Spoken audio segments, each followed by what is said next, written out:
नमस्कार, मी आशिष जाधव. झी 24 तासच्या आमने सामनेमध्ये तुमचं स्वागत आहे. राज्यपाल नियुक्त 12 जागांचा प्रस्ताव राज्य मंत्रिमंडळानं जरी मंजूर केला असला तरी नावांची यादी ही राज्यपालांकडे जाईल. राज्यपाल मंजुरी देतील, त्यानंतर कुठं नियुक्त्या होतील. यामध्ये मंत्रालय विरुद्ध राजभवन असा संघर्ष पुन्हा उभा ठाकला जाईल का? यापूर्वी मुख्यमंत्री उद्धव बाळासाहेब ठाकरे यांच्या राज्यपाल नियुक्तीच्या नावाला राज्यपालांनी विरोध केला होता. किंबहुना ते नाव त्यांनी फेटाळलंच होतं. नंतर मग विधान परिषदेच्या निवडणुकीवरून उद्धव बाळासाहेब ठाकरे हे विधान परिषदेचे आमदार बनले. राज्यपाल नियुक्त कोट्यातून ज्या 12 नावांची यादी राज्य मंत्रिमंडळामार्फत जाणार आहे त्यामध्ये प्रत्येकी 3 जागा 3 पक्षांच्या, प्रत्येकी 4 जागा 3 पक्षांच्या, अशा 12 जागांचा समावेश आहे. काही निकष आहेत, त्या निकषाला अनुसरून राज्यपाल नियुक्तीची नावं असली पाहिजे असा आग्रह राज्यपालांचा दिसतोय. राज्यपालांनी या नावांना मंजुरी द्यायची की नाही हे राज्यपाल ठरवणार असं जरी म्हटलं जात असलं तरी आजवर जी नावं सत्ताधारी पक्षाकडून राजभवनाकडे गेली ती नावं मंजूर होऊन तशा नियुक्त्या झाल्या. यंदा परिस्थिती काहीशी वेगळी आहे. रोज कुठला ना कुठला संघर्ष हा राजभवन विरुद्ध मंत्रालय होतोय. त्यात आता ही जी 12 नावं आहेत त्या नावांवर किंवा त्यातल्या काही नावांवर राज्यपाल फुली मारतील का? किंवा 12 नावांसकट प्रस्ताव तसाच मंजूर करून नियुक्तीची वाट मोकळी करतील का? की काही बार्गेनिंग यामध्ये होईल? ही सुद्धा चर्चा आहे. त्यावरच आपल्याला चर्चा करायची.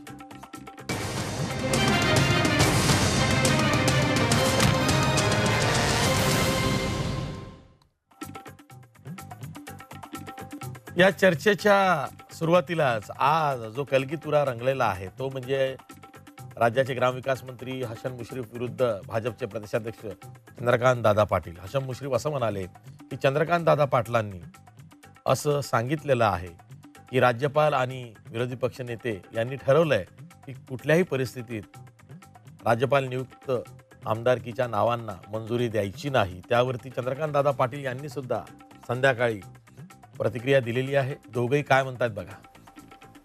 चंद्रकांत पाटील हा भाबडं व्यक्तिमत्व आहे. मनात न ठेवणारं हे व्यक्तिमत्व असल्यामुळं ते मुक्त विद्यापीठ त्यांनी सुरू केलं आणि त्यांनी सांगितलं विनय कोरेंना काही चिंता सावकार तुम्ही करू नका. देवेंद्रजी आणि राज्यपालाचं ठरलेलं आहे की 12 नावं बाजूला काढून ठेवायची. त्यांच्या लक्षात आलं नाही भैया माने आणि युवराज पाटील आहेत. आणि मग ते तर उठून गेल्यानंतर त्यांनी भैयाला फोन लावला. अरे भैया मास्क बघ, तू काय दिसलाच नाही, मला ओळखला नाही. त्याच्या पेनं त्याने सांगितलं असावं. म्हणजे ही नावं म्हणजे राज्यपालांना हे करण्याबद्दल त्याची चर्चा झाली आहे असं विधान त्यांनी केलं सरसकट. ते भैया माने कधी शपथ घ्यायला तयार आहेत म्हणजे ह्या वक्तव्यावर. म्हणजे अशी पद्धतीनं आपल्या राज्यामध्ये राज्यपालांच्या करवी राज्य चालवण्याची जी पद्धत सुरू झालेली आहे त्याचं वास्तविक सर्व थरावर चर्चा होण्याची आवश्यकता आहे. मी तुमच्याबद्दल असं म्हणेन की बाबा तुम्ही असं पंतप्रधानांबद्दल म्हटलं, उद्धवजींबद्दल म्हटलं तर मी म्हणण्याने जर लोक विश्वास ठेवणार असतील अशा प्रकारच्या स्टोऱ्या, अशा प्रकारच्या गोष्टी ज्या करण्यामध्ये काँग्रेस फार माहीर आहे, तर लोक याच्यातून त्यांची करमणूक करून घेतात. हे हास्यास्पद आहे. कुठे आहे राज्यपाल नियुक्त आमदारकींच्या नावाची यादी हा प्रश्न सर्वांनाच पडलेला आहे. नावं तयार आहेत, याद्या मात्र अजून राज्यपाल भवनाकडे किंवा राजभवनाकडे गेलेल्या नाही आहेत. आणि म्हणूनच ही चर्चा करावी लागते की नेमकं चाललंय काय. प्रस्तावाला तर राज्य मंत्रिमंडळाची मंजुरी मिळालेली आहे, पण त्या प्रस्तावातली नावं कुठं आहेत त्याचा शोध घेण्याचा प्रयत्नसुद्धा चालला आहे. आणि दुसरीकडं राज्यपालांच्या मनात काय आहे यावर सुद्धा चर्चा चालली आहे. त्यावरच आपणही चर्चा करणार आहोत. आपल्यासोबत मान्यवर पाहुणे आहेत. आपल्यासोबत भाजपचे आमदार राहुल नार्वेकर आहेत. त्याचबरोबर आपल्यासोबत राष्ट्रवादी काँग्रेसचे प्रवक्ते उमेश पाटील आहेत. राहुल नार्वेकर हे नेहमीप्रमाणे उशिरा आलेले आहेत, त्यामुळं या कार्यक्रमाला सुद्धा विलंब झालेला आहे. पुढच्या वेळेस ही चूक ते सुधारतील अशी विनंती मी त्यांना करतो. बऱ्याच वेळेला काय होतं, कम्युनिकेशन गॅप होतो. तुम्ही तुमच्या कामात व्यस्त होता, आम्ही तुमच्या पाठीमागे धावण्यात कमी पडतो आणि मग ही अशी गफलत होते. राहुल नार्वेकर, जोक अपार्ट, हा जो विषय आहे राज्यपाल नियुक्तीच्या आमदारकीचा, आजवर काय होत आलं की जी नावं सत्ताधारी पक्षांनी राज्यपालांकडे पाठवली त्यावरती राज्यपालांची मोहर उमटली आणि मग नियुक्त्या झाल्या. यावेळेसच का नियुक्त्यांचा हा आग्रह किंवा निकषांचा नियुक्त्यांना जो आग्रह आहे तो का? आशिषजी, सर्वप्रथम आपल्या शोवर येण्यासाठी विलंब झाला त्याबद्दल क्षमा मागतो. आणि याचं कारण एवढंच होतं की झूम लिंक कनेक्ट होत नव्हती आणि काहीतरी टेक्निकल इश्यू होता, त्यामुळे मला वेळेत येता आलं नाही. पण ही चूक परत होणार नाही याची काळजी निश्चितपणे घेतली जाईल. आता तुमच्या मूळ प्रश्नावरती येतो की राज्यपाल नियुक्ती जे होतात, आपल्या संविधानातनं आपल्या सर्वांना माहिती आहे की वरचं सभागृह म्हणजे विधान परिषदेवर राज्यपाल कोट्यातनं 12 सदस्यांना नियुक्त केलं जातं. आता ह्या नियुक्त्या केवळ एक फॉर्मॅलिटी नसते. राज्यपाल ह्या नियुक्त्या केवळ एक रबर स्टॅम्प म्हणून करत नसतात, तर ह्यावर राज्यपालांचा विचार विनिमय होणं अत्यंत आवश्यक असतं, कारण या कॉन्स्टिट्युशनल अपॉइंटमेंट्स असतात. आपण जे आता म्हणालात की एखादी यादी सरकारने पाठवली की त्याला तंतोतंत राज्यपाल मान्यता देतात, ही बाब खरी नाहीये. ही बाब अगदी तंतोतंत खरी नाहीये. त्याचं कारण असं आहे की मी स्वतः राज्यपाल नियुक्त आमदार म्हणून काम केलं आहे आणि मला माहिती आहे ज्या वेळेला बऱ्याचशा वेळेला असंही होतं की याद्या पाठवल्या गेल्यात, राज्यपालांनी त्या नावं परत पाठवली आहेत, त्याच्यावरती विचार केलाय, त्याबद्दलची अधिक माहिती मागवली आहे आणि म्हणून यात काय नवल नाही जर का राज्यपालांनी एखाद्या किंवा सर्व नावांवरती आक्षेप किंवा माहिती मागवली किंवा आक्षेप घेतला. नंबर 2, आज आपण राज्यपालांवर जे आरोप करत आहोत, ज्येष्ठ नेते आहेत, 2-2, 3-3 टर्म आमदार राहिलेले आहेत, 2-3 टर्म मंत्री राहिलेले आहेत, असे नेते जेव्हा राज्यपालांवर आक्षेप घेतात, त्यांच्यावर आरोप करतात, अहो तुम्ही राज्यपालांवर आरोप करण्याआधी राज्यपालांकडे साधी तुम्ही अजून यादी पाठवली नाहीये, तर आरोप करण्याचे काय प्रश्न येतात? त्यामुळे पहिली तुम्ही यादी पाठवा. अजून तुमचंच काय तुमच्यात जमेना, तुमचंच काय ठरेना कुठच्या पक्षांनी कोणती नावं रेकमेंड करावी, किती नावं रेकमेंड करावी, आणि तुम्ही खापर फोडताय राज्यपालांवर. म्हणजे स्वतःच झाकून ठेवण्यासाठी तुम्ही राज्यपालांवर आक्षेप करणं हे अत्यंत वाईट आहे, चुकीचं आहे. संविधानिक एक कॉन्स्टिट्युशनल अथॉरिटीला तुम्ही चॅलेंज करत आहात, त्यांचा अवमान करत आहात आणि एवढ्या सिनियर लीडरनी असं बोलणं हे अत्यंत चुकीचं आहे मला वाटतं. त्यामुळे स्वतःच्या मधल्या आपसातल्या विरोधाभास म्हणा किंवा आपापसातली भांडणं 3 पक्षांमधली लपवण्यातलं सर्वात सोपं जर कारण असेल तर ते राज्यपालांवर खापर फोडणं. हा प्रयत्न आज काँग्रेस, राष्ट्रवादी आणि शिवसेनेचा चालला आहे. उमेश पाटील, एक तर यादी अजूनही राजभवनाकडे गेलेली नाहीये. 3 पक्षांची 12 नावं, प्रत्येकी 4 नावं, हे केवळ आम्ही ऐकतो आहोत. यादी कुठे आहे? यादी जर का राजभवनाकडे गेली तर मग राज्यपाल विचार करतील. त्याआधीच राज्यपालांवर असे आरोप करणे की त्यांना ही नावं मंजूरच करायची नाहीत, त्यामुळं आमची कोंडी झाली आहे असा कांगावा करणे हे योग्य आहे का? आशिषजी, राहुल नार्वेकरांचं पहिल्यांदा मी अभिनंदन करतो की त्यांनी तांत्रिक इश्यू आपल्या लाईव्ह चर्चेमध्ये येत असताना येऊ शकतो तसा तांत्रिक इश्यू हा सर्वोच्च न्यायालयाच्या मराठा आरक्षणाच्या सुनावणीच्या वेळी मुकुल रोहतगी हे जे टेक्निकल इश्यूमुळे त्या ठिकाणी सहभागी होऊ शकले नाही, सुरुवातीला लगेच भाजपवाल्यांनी बॉम्ब सुरू केली होती की वकीलच गैरहजर. तांत्रिक अडचण येऊ शकते हे तुम्ही मान्य केलं, हे बरं झालं. हा पहिला एक मुद्दा जो या विषयाला सोडून असलेला महाराष्ट्रातल्या लोकांच्या भवितव्याबरोबर तुम्ही बोलत असताना राहुलजी, जर का तुम्हाला मराठा मी आज आशिषजी मला विषयांतर नकोय. उमेश पाटील, विषयांतर नकोय, तुम्ही विषयाला हात घालून बोला. जर संरक्षण पाहिजे हे जे मध्येच बोलतात ना राहुल नार्वेकर, हे जर बोलणार असतील तर मी चर्चा करणार नाही, त्यांना ऐकून घ्यावं लागेल. हो, पण तुम्ही सुद्धा विषयांतर करून बोलू नका. अहो, आता तुम्ही सुद्धा पदवीधर मतदारसंघाची निवडणूक जाहीर झालेली आहे. तुम्ही सुद्धा पदवीधर मतदारसंघाची निवडणूक लढणार आहात असं कळतंय. थोडा संयम बाळगा. हा,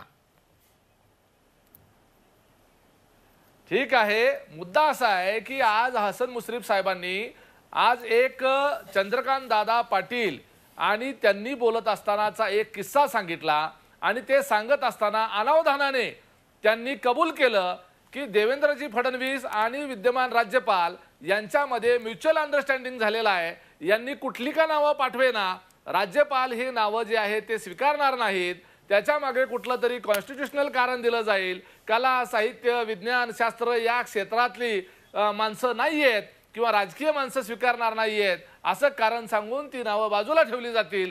आणि मुळात ह्याच्या मागची कारणं पण तशी आहेत. तुम्ही जे मगाशी म्हणालात की यादी तयार आहे, अजून जात का नाही, खरं तर यापूर्वी जेव्हा राज्यपाल नियुक्त सदस्यांची मुदत संपली त्याच्या अगोदरपासूनच याच्यावर चर्चा चाललेली आहे. परंतु राजभवनातून सातत्यानं अशा पद्धतीचे इंडिकेशन दिले जातात ऑफिशियली की तुम्हाला या 3-4 क्षेत्रातलीच नावं द्यावी लागतील, अन्यथा ती नावं रिजेक्ट होतील. अशा पद्धतीचं सुतोवाच केलं जात असल्यामुळं राज्यपालांकडे नावं पाठवायची आणि नंतर त्यांनी तसे बासनात ठेवायची किंवा रिजेक्ट करायची असं होता कामा नये. राहुलजी नार्वेकर साहेबांना मला अजून एक आठवण करून द्यायची अशी जी की उत्तर प्रदेशमध्ये ज्या वेळेला आपल्या इथले राम नाईक साहेब ज्या वेळेस राज्यपाल होते, हॅलो आवाज येतोय माझा? बोला बोला. त्यावेळेला त्या ठिकाणी समाजवादी पार्टीचं सरकार होतं, अखिलेश सिंग यादव त्या ठिकाणी मुख्यमंत्री होते. त्यावेळेस तिथल्या विधान परिषदेमध्ये जे जे लोक सदस्य म्हणून नाईक साहेबांनी त्यावेळेस त्याला मान्यता दिली, राज्यपाल नियुक्त, आणि विशेष म्हणजे आपल्या महाराष्ट्राचेच असलेले ते राज्यपाल होते. आणि ते किती अभ्यासू आहेत याची कल्पना आपल्याला नसेल, परंतु भाजपमधल्या जुन्या जाणत्या नेत्यांना नक्की आहे. त्यांनी सुद्धा ज्या 10 लोकांना मान्यता दिली त्या 10 लोकांमध्ये जवळपास 80% हे राजकीय पार्श्वभूमी असलेले, आमदार खासदार राहिलेले, मंत्री राहिलेले अशा लोकांना त्यांनी मान्यता दिली होती.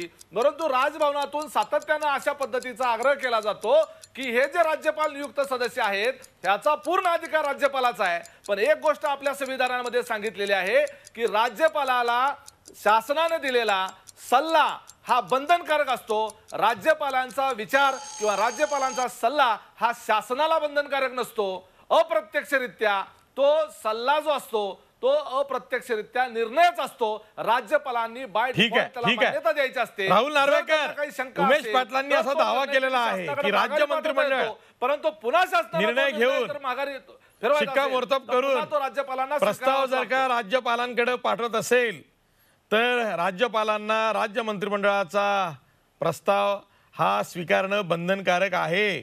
म्हणजेच काय, जी नावं दिली जातील त्यावरती मोहर ही राज्यपालांना उमटवावी लागेल. आशिषजी, आताच आमचे मित्र उमेश पाटील यांनी जे सांगितलं की राम नाईक साहेब हे अत्यंत अभ्यासू आणि अत्यंत इंटेलेक्च्युअली साऊंड असे आहेत, ह्याबद्दलची माझ्या मनात कोणताही डाऊट नाहीये. पण उमेश पाटील हे या विषयात त्यांचा अजिबात अभ्यास नाहीये हे त्यांनी सिद्ध केले आज जे ते म्हणाले त्याच्यावरनं.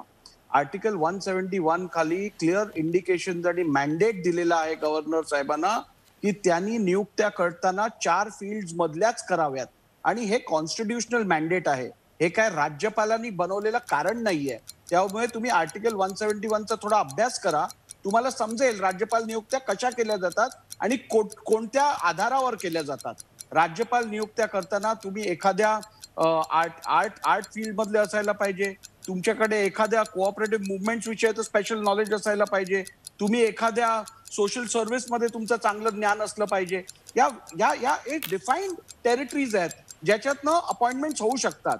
नंबर 2, 4-4 पक्षांनी वाटून घेण्यासाठी हे काय तुम्ही देणारी तिकीट आहेत का? तुम्ही मान्य करतात प्रत्येक पक्षाने 4-4 नावं द्यायची, म्हणजे तुम्ही संविधानाचा अपमान सरळ सरळ करत आहात. 4-4 नावं ही पक्षांनी द्यायची नसतात, गव्हर्नमेंटनी 12 नावं रेकमेंड करायची असतात आणि ती 12 नावं ही इम्पार्शियल आणि रिस्ट्रिक्टेड टू दीज 4 फील्ड म्हणजे आर्ट, सायन्स, सोशल सर्व्हिस आणि कोऑपरेटिव्ह मुवमेंट्स या 4 फील्ड मधलीच असणं आवश्यक असतं. आणि नंबर 3, तुम्ही जो आता मुद्दा मांडलात की whether the advice given by the state government is mandatory upon the governor, ह्याच्याबद्दल अनेक डिस्प्युटेड जजमेंट्स आहेत. The governor is not mandated to follow the advice in all cases. The governor to his discretion can also take decisions. तुम्ही जर article 163 नीट वाचलं असेल तर कदाचित तुम्हाला समजेल कुठच्या बाबतीत गव्हर्नर स्वतःहून निर्णय घेऊ शकतात आणि कोणत्या बाबतीत त्यांना शासनाने दिलेल्या सल्ल्यावरतीच अवलंबून राहून निर्णय घ्यायला लागतील. त्यामुळे आपण या सगळ्या गोष्टींचा विचार केलात आणि जर अभ्यास केलात तर कदाचित स्वतःला गोत्यात टाकणारी तुम्ही अशी वक्तव्य करणार नाहीत. ठीक आहे. राहुल नार्वेकर, माझ्या एका प्रश्नाचं उत्तर द्या अगदी थोडक्यात. राष्ट्रवादी काँग्रेसनं तुम्हाला जेव्हा राज्यपाल नियुक्त कोट्यातून आमदार बनवलं होतं तेव्हा कुठल्या निकषात तुम्ही बसत होतात? सन्मान्य आशिषजी, माझा बायोडेटा जो सन्मान्य राज्यपालांकडे गेलेला, जो सन्मान्य शरद पवार साहेबांनी पाठवलेला, त्याची कॉपी मी तुम्हाला पाठवून देतो. तुम्ही त्याचा अभ्यास करा आणि तो क्रायटेरियामध्ये बसतो की नाही ह्याचा नीट विचार करा. मी 20 वर्षापासून प्रॅक्टिसिंग लॉयर आहे. मी सोशल फील्डमध्ये अनेक कामं केली आहेत. मी कोऑपरेटिव्ह मुवमेंट्समध्ये कामं केली आहेत. या सगळ्याचा तुम्ही जरा अभ्यास करा आणि त्यानंतर मी कुठच्या क्रायटेरियामध्ये बसत नाही हे तुम्ही मला सांगा. ठीक आहे. उमेश पाटील, अशी ही चर्चा आहे की जी 12 नावं जातील राज्यपालांकडे त्यामध्ये काही नावं वगळून काही नवी नावं येतील. ती नवी नावं ही विरोधी पक्ष आणि सत्ताधारी पक्षाला मान्य असतील अशी काही 3 ते 4 नावं येतील अशी चर्चा आहे. बोला.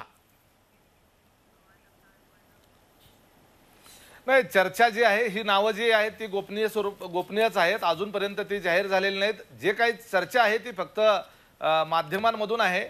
राहुल नार्वेकर यांचा संविधानाचा अभ्यास आणि कायद्याचा अभ्यास जास्तीचा असणं साहजिक आहे. ते स्वतः त्यातले वकील आहेत. परंतु आम्हाला किमान ज्या पक्षांनी ज्या नेत्यांनी आम्हाला पदं दिली, मोठं केलं, त्याच्याशी अनैतिक वागून त्यांना सोडून त्यांच्याशी गद्दारी करून आम्ही दुसऱ्या पक्षामध्ये जाऊन स्वार्थीपणाने पदं घेण्याची शिकवण आणि आम्हाला आमच्याकडे अजूनपर्यंत तरी आम्हाला तेवढा अभ्यास आमचा झालेला नाही. राहुलजी नार्वेकर, आम्हाला तो अभ्यास न झालेलाच चांगला आहे. तुमचा अभ्यास जो आहे दोन्ही बाजूचा अतिशय चांगला आहे, त्याबद्दल तुमचं अभिनंदन आहे. परंतु आर्टिकल सध्या ते लोकांमधून विधानसभेवर गेलेले आहेत, विसरू नका उमेश पाटील. किमान किमान किमान किमान माझ्याकडं वाचता येतं एवढं तरी माझं शिक्षण झालेलं आहे. ते वाचून मी सांगू शकतो की आपल्याला कला, साहित्य, सहकार आणि सामाजिक सेवा याच्यामधून आपल्याला नावं देता येतात. आता तुम्ही समाजसेवकच, तुम्ही स्टँडिंग कमिटीचे शिवसेनेकडून चेअरमन होता मुंबई महापालिकेमध्ये आणि तुम्ही नगरसेवक होतात. म्हणजे तुम्ही एक प्रकारे लोकांची सेवा करत होतात का नोकरी करत होतात महापालिकेची? लोकसेवकच होतात. त्यामुळं त्या अर्थानं तुम्हाला विधान परिषदेवर संधी दिली गेली आणि ती मान्य केली गेली. आता ह्या राज्यपालांच्या बाबतीमध्ये हे कसे वागतायत हे त्यांनी उद्धव ठाकरेंना लिहिलेल्या पत्रावरून कळतंय. ठीक आहे. याच्यावर भाष्य करावं. सगळ्याच गोष्टी ज्या आहेत ह्या राज्यपालांच्या बाबतीमध्ये संशयास्पद आहेत. ठीक आहे. राहुलजी तुम्हाला काय बोलायचं आहे? राहुल नार्वेकर, मला निश्चितपणे बोलायचं आहे की आज उमेश पाटील यांनी ठरवलंय की स्वतःला अडचणीत आणायचं. हो ना, मी पण तोच विचार करतोय. आणि म्हणून त्यावेळेस विनाशकाले विपरीत बुद्धी असं म्हणतात, ते कुठे खरं घडू नये असं मला वाटतं. उलट आमच्या कॅमेराला क्यू आली. त्यामुळे नंबर एक संपर्क तुटला त्यांचा.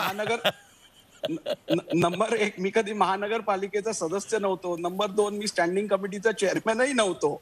आणि नंबर 3 आपण आता जे सांगितलं की आपल्याला मला तुमचा अभ्यास अत्यंत चांगला आहे, तुम्ही पक्ष बदलला नाही आहेत, पण तुम्हाला एवढंच सांगतोय मला मला मला मला तुमच्याबद्दल सहानुभूती आहे. मला माहिती आहे महाराष्ट्र विधान परिषदेतील ग्रॅज्युएट कॉन्स्टिट्युएन्सीची जागा पश्चिम महाराष्ट्रातली आता मोकळी झाली आहे, त्याची निवडणूक होणार आहे. आपण इच्छुक आहात, पण तुम्ही जेवढी वर्ष प्रवक्ते म्हणून काम केलं नाहीये त्याच्या दुप्पट काळ मी लोकप्रतिनिधी म्हणून काम केलेलं आहे.